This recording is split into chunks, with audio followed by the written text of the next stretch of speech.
दोस्तों नमस्कार। आज हम पद्य साहित्य का इतिहास भाग 3 के अंतर्गत रहस्यवाद, प्रगतिवाद और प्रयोगवाद तथा नई कविता के बारे में अध्ययन करेंगे। यह कक्षा 10वीं के पाठ्यक्रम में सम्मिलित है। रहस्यवाद देखिए, हिंदी कविता में रहस्यवाद का काल निर्धारण करना कठिन है, क्योंकि रहस्यवाद सृष्टि के आरंभ से ही कवियों को प्रिय रहा है। ठीक है ना। जब से सृष्टि का आरंभ हुआ है तब से रहस्यवाद कवियों को क्या रहा है, प्रिय रहा है। वेदों में उषा, मेघ, सरिता आदि के वर्णन में अव्यक्त परमात्मा, जो व्यक्त न हो, के स्वरूप को लक्ष्य किया गया है। यह प्रकृति और जगत ही क्या है, रहस्यमय है। ठीक है। कण कण में परमात्मा के होने का आभास ही क्या है, रहस्यवाद है। ठीक है। आचार्य रामचंद्र शुक्ल जी ने रहस्यवाद को इस प्रकार से परिभाषित किया है। क्या है? चिंतन के क्षेत्र में जो अद्वैतवाद है, भावना के क्षेत्र में वही क्या है, रहस्यवाद है। ठीक। अद्वैत अर्थात ऐसी शक्ति जिससे पूरा ब्रह्मांड का संचालन होता है, जहाँ कभी इस अनंत परम तत्व और अज्ञात प्रीतम को आलंबन बनाकर अत्यंत चित्रमयी भाषा में प्रेम की अनेक प्रकार से व्यंजना करता है, वहाँ क्या है, रहस्यवाद है। रामचंद्र शुक्ल ने रहस्यवाद को भारतीय साहित्य की विशिष्ट उपलब्धि माना है। बाबू गुलाब राय ने प्रकृति में मानवीय भावों का आरोप, किसका आरोप, मानवीय भावों का आरोप कर जड़ चेतन के एकीकरण की प्रवृत्ति के लाक्षणिक प्रयोगों को रहस्यवाद कहा है। प्रकृति का जो सुंदर मनोरम जो वर्णन होता है, किसके आधार पर, जड़ या चेतन के आधार पर, तो उसको भी उन्होंने क्या कहा है, रहस्यवाद कहा है। मुकुटधर पांडे के अनुसार प्रकृति में सूक्ष्म सत्ता का दर्शन ही क्या है, रहस्यवाद है। हिंदी काव्य में छायावादी प्रवृत्ति के जन्म के बहुत पहले कबीर, जायसी, मीरा आदि में रहस्यवाद अपनी पूर्ण गरिमा के साथ विद्यमान है। काव्य में जहाँ भी आत्मा के परमात्मा से मिलकर एकाकार होने की स्थिति की अभिव्यक्ति है, वही क्या है, रहस्यवाद है। ठीक है। आधुनिक काल की कविता में रहस्यवाद छायावाद की कविता का एक अंश भर है। पंत, निराला, प्रसाद अर्थात सुमित्रानंदन पंत, सूर्यकांत त्रिपाठी निराला और जयशंकर प्रसाद तथा महादेवी वर्मा, बहुत सी रचनाओं में रहस्यवाद हैं, किंतु पूर्ण रचना रहस्यवादी नहीं है। ये आपको ध्यान रखना है। आधुनिक हिंदी कविता में रहस्यवाद का उद्भव और विकास छायावाद युग में हुआ। छायावादी कविता के समापन होने तक रहस्यवादी कविताएं भी लुप्त हो गईं। रहस्यवाद की विशेषताएं देखिए। अलौकिक सत्ता के प्रति प्रेम। ठीक है। लौकिक जो दिखाई दे और अलौकिक जो दिखाई ना दे। ठीक है ना। ऐसी सत्ता के प्रति प्रेम इस रहस्यवाद की विशेषता है।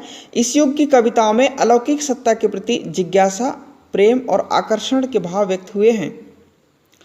परमात्मा से विरह और मिलन का भाव, आत्मा को परमात्मा की विरहिणी मानते हुए उसमें विरह व मिलन के भाव व्यक्त किए गए हैं। किसमें, रहस्यवाद में, क्योंकि रहस्यवाद को अद्वैतवाद भी कहा गया है। इसलिए जिज्ञासा की भावना, जिज्ञासा अर्थात जानने की इच्छा, सृष्टि के समस्त क्रियाकलापों तथा अदृश्य ईश्वरी सत्ता के प्रति जिज्ञासा के भाव प्रकट किए गए हैं।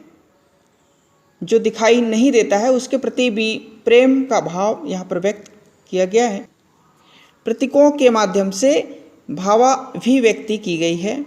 ठीक है। प्रतीकों के माध्यम से भावों को प्रकट किया गया है। अब देखिए छायावाद और रहस्यवाद में अंतर। छायावाद में कल्पना की प्रधानता है, किसकी? कल्पना की। लेकिन रहस्यवाद में चिंतन की प्रधानता है। छायावाद में भावना की प्रधानता है, लेकिन रहस्यवाद में ज्ञान व बुद्धि तत्व की प्रधानता है। छायावाद प्रकृति मूलक है, लेकिन रहस्यवाद प्रकृति दार्शनिक है। ठीक है, ये छोटा सा अंतर है,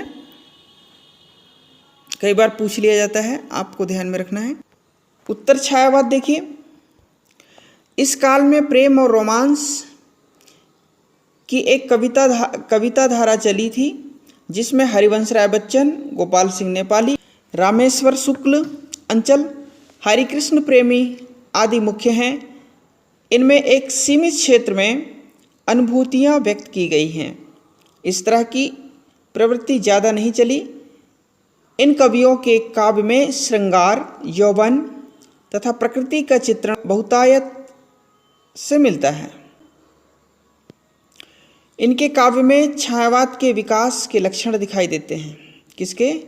छायावाद के विकास के लक्षण दिखाई देते हैं, जहाँ छायावादी काव्य धारा की त्रयी मतलब तीन, प्रसाद, पंत और निराला को कहा गया है। किस धारा के त्रयी? छायावादी काव्य धारा के त्रयी। उसी प्रकार उत्तर छायावाद काव्य धारा की त्रयी बच्चन, सुमन और अंचल को कहा जाता है। प्रगतिवाद भौतिक जीवन से उदासीन, आत्मनिर्भर, सूक्ष्म, अंतर्मुखी प्रवृत्ति के विरुद्ध प्रतिक्रिया के रूप में लोक के विरुद्ध स्थूल जगत की तार्किक प्रतिक्रिया, प्रगतिवाद का प्रेरणा स्रोत, मार्क्स का द्वंद्वात्मक भौतिकवाद, सामाजिक चेतना, भावबोध काव्य का लक्षण है। प्रगतिवादी काव्य में समाजवादी विचारधारा का रहस्यवादी स्वर महत्वपूर्ण रहा। राजनीति के क्षेत्र में जो साम्यवाद है, साम्यवाद अर्थात पाश्चात्य सभ्यता जिसको हम कह सकते हैं, साहित्य के क्षेत्र में वही प्रगतिवाद है। मार्क्सवादी विचारधारा का समर्थक प्रगतिवादी साहित्यकार आर्थिक विषमता को ही वर्तमान दुख एवं अशांति का कारण स्वीकार करता है। आर्थिक विषमता के फलस्वरूप समाज को दो वर्गों में बांटा गया, पूंजीपति वर्ग अथवा शोषक वर्ग और दूसरा शोषित वर्ग। ठीक है, पूंजीपति वर्ग को हम क्या कह सकते हैं? शोषक वर्ग कह सकते हैं, और दूसरा शोषित वर्ग इन पूंजीपतियों के द्वारा जिनका शोषण किया गया वह शोषित वर्ग हुआ, या इनको हम सर्वहारा भी कहते हैं। प्रगतिवाद अर्थ, अवसर और संसाधनों के समान वितरण द्वारा ही समाज की उन्नति में विश्वास रखता है। ठीक है, सर्वहारा ये सामान्य जन की प्राण प्रतिष्ठा के साथ श्रम की गरिमा को प्रतिष्ठित करना और साहित्य में प्रत्येक समाज के सुख दुख का यथार्थ चित्रण प्रस्तुत करना उसका लक्ष्य है। यह काव्यधारा शोषक वर्ग की भर्त्सना और शोषितों के प्रति सहानुभूति का भाव रखती है। उपयोगितावाद और भौतिक दर्शन से प्रभावित होने के कारण यह काव्यधारा नैतिकता एवं भावुकता की अपेक्षा बुद्धि और विवेक पर अधिक विश्वास करती है। ठीक है, यह काव्यधारा कला की अपेक्षा जीवन को, व्यक्ति की अपेक्षा समाज को और स्वानुभूति की अपेक्षा सर्वानुभूति, स्वयं की अनुभूति की अपेक्षा सर्वानुभूति, सभी की अनुभूति को प्रधानता देती है। प्रगतिवादी चेतना के बीज छायावाद में ही पल्लवित होने लगे थे, मतलब दिखने लगे थे। तीसरे और चौथे दशक में प्रगतिशील आंदोलन ने काव्य को सामाजिकता की ओर उन्मुख किया। यथार्थ से संप्रति, जनजीवन में संलग्नता, मानवीय समस्याओं से सीधे साक्षात्कार, शोषितों के प्रति सहानुभूति काव्य के मूल विषय बन गए। ठीक है, अभी तक किसान वर्ग के प्रति सहानुभूति काव्य में स्थान पाती थी। प्रगतिवाद ने मजदूरों को भी इस कोटि में लाकर खड़ा कर दिया। देखिए इसकी क्या विशेषताएं हैं। शोषकों के प्रति विद्रोह, ठीक है, जो शोषण करने वाले लोग थे, यह समाज थी, उसका विद्रोह। शोषितों से सहानुभूति। प्रगतिवादी कवियों ने किसानों मजदूरों पर किए जाने वाले पूंजीपतियों के अत्याचार के प्रति अपना विद्रोह व्यक्त किया। किन के माध्यम से? अपनी कविताओं के माध्यम से। आर्थिक व सामाजिक समानता पर बल। इस युग के कवियों ने आर्थिक सामाजिक समानता पर बल देते हुए निम्न वर्ग एवं उच्च वर्ग के अंतर को समाप्त करने पर बल दिया। नारी शोषण के विरुद्ध मुक्ति का स्वर। ठीक है, प्रगतिवादी कवियों ने नारी को उपभोग की वस्तु नहीं समझा, वरन उसे सम्मानजनक स्थान दिया। नारी को शोषण से मुक्त कराने हेतु भी इन्होंने प्रयास किए। ईश्वर के प्रति अनास्था। इस काव्य के कवियों ने ईश्वर के प्रति अनास्था का भाव व्यक्त किया है। वे ईश्वरीय शक्ति की तुलना में मानवीय शक्ति को अधिक बल दिया। ठीक है, सामाजिक यथार्थ का चित्रण। प्रगतिवादी कवियों ने व्यक्तिगत सुख दुख के भावों की अपेक्षा समाज की गरीबी, भूखमरी, अकाल, बेरोजगारी आदि सामाजिक समस्याओं की अभिव्यक्ति पर बल दिया है। प्रतीकों का प्रयोग। अपनी भावनाओं की स्पष्ट अभिव्यक्ति के लिए इस काल के कवियों ने प्रतीकों का सहारा लिया। ठीक है, किनका सहारा लिया? प्रतीकों का सहारा लिया। भाग्यवाद की अपेक्षा कर्मवाद की श्रेष्ठता। उन्होंने भाग्य को ज़्यादा महत्व नहीं देकर कर्म को ज़्यादा महत्व दिया। प्रगतिवादी कवियों ने श्रम की महत्ता का प्रतिपादन करते हुए भाग्यवाद को पूंजीवादी शोषण का हथियार, है ना, बताया। इसमें देखिए इसके प्रमुख कवि हैं, उनकी रचनाएं। नागार्जुन, युगधारा, सतरंगे पंखों वाली, प्यासी पथराई आँखें। केदारनाथ अग्रवाल, युग की गंगा, फूल नहीं रंग बोलते हैं, नींद के बादल। शिव मंगल सिंह सुमन, हिल्लोल, जीवन के गान, प्रलय सृजन, विश्वास बढ़ता ही गया। त्रिलोचन की रचना धरती मिट्टी की बारात, मैं जनपद का कवि हूँ। रांघे राघव, अजय खंडहर, मेधावी, पांचाली, राह के दीपक, सुमित्रानंदन पंत, युगवाणी, ग्राम्या और सूर्यकांत त्रिपाठी निराला की रचना। ठीक है, कुकुरमुत्ता। आगे देखिए प्रयोगवाद। हिंदी में प्रयोगवाद का प्रारंभ अज्ञे के संपादन में प्रकाशित तार सप्तक से माना जाता है। तार सप्तक जिसमें 7 कवियों का समूह होता है। इसकी भूमिका में अज्ञे ने लिखा, ये कवि नवीन राहों के अन्वेषी हैं। ठीक है, स्वतंत्रता प्राप्ति के पश्चात अज्ञे के संपादन में प्रतीक मासिक पत्रिका का प्रकाशन हुआ। किस पत्रिका का? प्रतीक पत्रिका का प्रकाशन हुआ। उसमें प्रयोगवाद का स्वरूप स्पष्ट हुआ। जीवन और जगत के प्रति अनास्था प्रयोग का एक आवश्यक तत्व है। साम्यवाद के प्रति भी अनास्था उत्पन्न कर देना उसका लक्ष्य है। वह कला को केवल कला के लिए ही मानता है। अहम का विसर्जन, अहम अर्थात अहंकार, साहित्य का समाजीकरण इसका महत्वपूर्ण लक्ष्य था। इन कवियों की अनुभूति का केंद्र इनका अहम है। इनकी वाणी में मैं का तीव्र विस्फोट है। ठीक है, अहम अर्थात मैं शब्द। जीवन के प्रति विभिन्न कुंठाओं ने प्रयोगवादी कवियों को शंकाकुल और भयाकुल बना दिया। कवि बहुत कुछ कहना चाहता है परंतु कुछ कह नहीं पाता है ना, क्योंकि उनमें क्या है? शंका और भय का भाव है। जीवन की वह घुटन इस वर्ग की कविताओं में व्याप्त है। इन कवियों ने नए उपमान, नया छंद विधान गढ़ने, नए शब्दों का प्रयोग करने तथा शब्दों में नए अर्थ भरने का भी प्रयोग किया। प्रयोगवादी काव्य की विशेषताएं देखिए। नवीन उपमानों का प्रयोग। प्रयोगवादी कवियों ने पुराने एवं प्रचलित उपमानों के स्थान पर नवीन उपमानों का क्या किया? प्रयोग किया। वे मानते हैं कि काव्य के पुराने उपमान अब बासी। प्रेम भावनाओं का खुला चित्रण। इन्होंने प्रेम भावनाओं का अत्यंत खुला चित्रण कर उसमें अश्लीलता का समावेश कर दिया। बुद्धिवाद की प्रधानता। इस युग के कवियों ने बुद्धि तत्व को अधिक प्रधानता दी है। इसके कारण काव्य में कहीं कहीं दुरूहता आ गई है, यह कठिनाई है ना। निराशावाद की प्रधानता। प्रयोगवादी कवियों ने मानव मन की निराशा, कुंठा, हताशा का यथासत्य रूप से वर्णन किया है।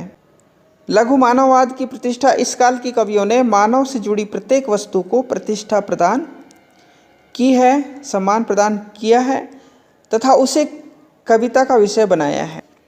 अहम की प्रधानता। फ्रायड के मनोविश्लेषण से प्रभावित ये कवि अपने अहम को अधिक महत्व देते हैं, अहंकार को अधिक महत्व देते हैं। रूढ़ियों के प्रति विद्रोह। इस काल की कविताओं में रूढ़ियों के प्रति विद्रोह का स्वर मुखर हुआ है। इन कवियों ने रूढ़ि मुक्त नवीन समाज की स्थापना पर बल दिया। मुक्तक छंदों का प्रयोग। प्रयोगवादी कवियों ने अपनी कविता में मुक्तक छंदों का प्रयोग किया है। छंद हमने पढ़ लिया है, आप प्लेलिस्ट में जाकर के छंद की वीडियो देख सकते हैं। व्यंग्य की प्रधानता। इस काल के कवियों ने व्यक्ति व समाज दोनों पर अपनी व्यंग्यात्मक लेखनी चलाई है। कुछ कवियों की रचनाएं देखिए। अज्ञे हरी घास पर क्षण भर, मुक्तिबोध चांद का मुंह टेढ़ा, भूरी भूरी खाक धूल, धर्मवीर भारती अंधयुग, कनुप्रिय ठंडा लोहा, सर्वेश्वर दयाल सक्सेना, बांस के पुल, एक सुनी नाव, काठ की घंटियाँ, नरेश मेहता, संशय की एक रात, बन पाखी सुनो, गिरजा कुमार माथुर, धूप के दान, शिला पंख चमकीले, नाश और निर्माण। भारत भूषण अग्रवाल, वो अप्रस्तुत मन। इस प्रकार से इनकी रचनाएं हैं। आगे देखिए नई कविता। प्रयोगवादी कविता का ही आगे का दौर नई कविता के रूप में उभरा है। वस्तु नई कविता की विषय वस्तु मात्र चमत्कार ना होकर एक भोगा हुआ जीवन यथार्थ है। नई कविता परिस्थितियों की उपज है। नई कविता स्वतंत्रता के बाद लिखी गई वह कविता है जिसमें नवीन भावबोध, नए मूल्य तथा नया शिल्प विधान है। विश्व युद्ध के बाद पहली बार मनुष्य की विवशता, असहायता सामने आई। उसने अस्तित्व का संकट अनुभव किया। नई कविता में मानव का वह रूप जो दार्शनिक है, वादों से परे है, जो एकांत में प्रकट होता है, जो प्रत्येक स्थिति में जीता है, प्रतिष्ठित हुआ है, उसे लघु मानव को उसके संघर्ष को बार बार वर्ण विषय बनाया है। नई कविता में दोनों परिवेश को लेकर लिखने वाले कवि हैं। एक और ग्रामीण परिवेश और दूसरी ओर शहर, जिसमें कुंठा, घुटन, असमानता, कुरूपता आदि का वर्णन हुआ है। गिरजा कुमार माथुर, धर्मवीर भारती, शमशेर बहादुर सिंह शहरी परिवेश के कवि हैं। दूसरी ओर ग्रामीण परिवेश के कवि भवानी प्रसाद मिश्र, केदार सिंह, नागार्जुन आदि। नई कविता को वस्तु की अपेक्षा शिल्प नवीनता ने अधिक गंभीर चुनौती दी है। नए शिल्प अपनाना और परंपरागत शिल्प को तोड़कर दुष्कर कार्य था। शिल्प को तोड़ना दुष्कर कार्य था। अतः कुछ कवियों को छोड़कर छोटी मोटी कविताओं की प्रचुरता रही है। प्रभावशीलता की दृष्टि से ये छोटी मोटी रचनाएं भी बड़े बड़े वृत्तांतों से कहीं अधिक सफल बन पड़ी हैं। घुटन, आक्रोश, नैराश्य में व्यंग्य का जन्म लेना स्वाभाविक था। ठीक है, निराशा। इसलिए नई कविता में व्यंग्य की प्रधानता रही है। नई कविता की विशेषता लघु मानववाद की प्रतिष्ठा, मानव जीवन को महत्वपूर्ण मानकर उसे अर्थपूर्ण दृष्टि प्रदान की गई। ठीक है। प्रयोगों में नवीनता, नए नए भावों को नए नए शिल्प विधानों में प्रस्तुत किया गया। क्षणवाद को महत्व, जीवन के प्रत्येक क्षण को महत्वपूर्ण मानकर जीवन की एक एक अनुभूति को कविता में स्थान प्रदान किया गया। अनुभूतियों का वास्तविक चित्रण, मानव व समाज दोनों की अनुभूतियों का सच्चाई के साथ चित्रण किया गया है। कुंठा सत्रांश मृत्युबोध, मानव मन में व्याप्त कुंठाओं का जीवन के सत्रांश एवं मृत्युबोध का मनोवैज्ञानिक ढंग से चित्रण इस काल की कविता की पहचान है। बिंब, इस युग के कवियों ने नूतन बिंबों की खोज की। व्यंग्य प्रधान रचनाएं, इस काल में मानव जीवन की विसंगतियों, विकृतियों, अनैतिकतावाद पर व्यंग्य रचनाएं लिखी गई हैं जो इस प्रकार हैं। भवानी प्रसाद मिश्र, सन्नाटा, गीत फरोश, चकित है दुख, कुंवर नारायण, चक्रव्यूह, आमने सामने, शमशेर बहादुर सिंह, काल, तुझसे होड़ मेरी, इतने पास अपने, बात बोलेगी हम नहीं, जगदीश गुप्त, नाव के पांव, शब्ददंश, बोधि वृक्ष, संभुक, दुष्यंत कुमार, सूर्य का स्वागत, आवाज़ों की घेरे, साए में धूप, श्रीकांत वर्मा, दिनारंभ, भटका मेघ, माया दर्पण, मगध, रघुवीर सहाय, हंसो हंसो जल्दी हंसो, आत्महत्या के विरुद्ध, नरेश मेहता, वन पाखी सुनो, बोलने दो चीड़ को, उत्सव आदि।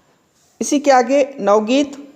नई कविता जैसे जैसे पुस्तकी होती गई वैसे वैसे उसकी पठनीयता क्षीण होती गई। पाठकों में श्रोताओं से जैसे उसने मुख मोड़ लिया हो। कवियों के बीच वह भी वैचारिक प्रतिबंध खेमेबद्ध,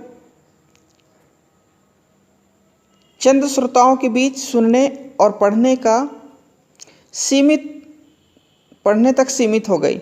मुहावरा दिया गया, कविता के आस्वाद के लिए श्रोता को भी पात्र होना चाहिए। श्रोता को अपनी रुचि और समझ का विस्तार करना चाहिए।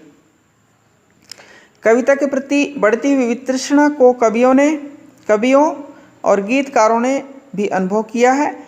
उन्होंने गीतों की छंद सत्ता, लय सत्ता, आंचलिक बोली के माधुर्य को बनाए रखने का निश्चय किया है। समकालीन संवेदना, शोषण और उत्पीड़न को विषय बनाए रखने की प्रतिबद्धता बनाए रखी। नई कविता की तरह उन्होंने परंपरा विरोध को नहीं पाला, अपितु परंपरा में जो सुष्ठु और सुंदर समझा उसे स्वीकार किया। इसी को गीत के विकास के रूप में नवगीत की संज्ञा प्राप्त हुई, जिसे नई कविता और गीत की संकर सृष्टि कहा जा सकता है। इस तरह नवगीत ने नई कविता को छिन्न-भिन्न होने से बचाया, वहीं गीत को अपनी प्रार्थनाशील, प्रशंसात्मक, आत्ममुग्ध भावदशा से बाहर निकालकर समकालीन बनने के लिए समुन्नत किया। इन गीतकारों में सोम ठाकुर, एक ऋचा पाटल की, शंभुनाथ सिंह, दर्द जहाँ नीला है, नवगीत दशक, आनंद मिश्र, वीरेंद्र मिश्र, झुलसा है छाया, नट धूप में, गीतम, रमानाथ अवस्थी, बंद न करना द्वार आदि महत्वपूर्ण नवगीतकार हैं। इस तरह से हमने रहस्यवाद, उत्तर रहस्यवाद, प्रगतिवाद और प्रयोगवाद तथा नई कविता के बारे में जानकारी प्राप्त की। आप सभी का बहुत बहुत धन्यवाद।